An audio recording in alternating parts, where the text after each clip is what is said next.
Continuing coverage, the Law Enforcement Center Authority has authorized money to pay to repair problems with air conditioning units at the new Woodbury County Law Enforcement Center. So here's what's happening here. Shane Albrecht, the project manager with Baker Group, addressed the issues with the air handling unit, or AHU, in the HVAC system.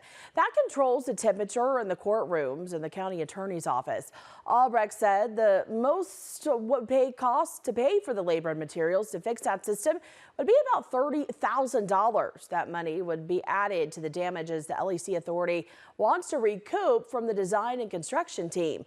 Albrecht said this will be the first of 3 AHUs that need to be repaired. The LEC Authority will hold a special meeting Thursday to approve claims due to specific information that was not put on the agenda.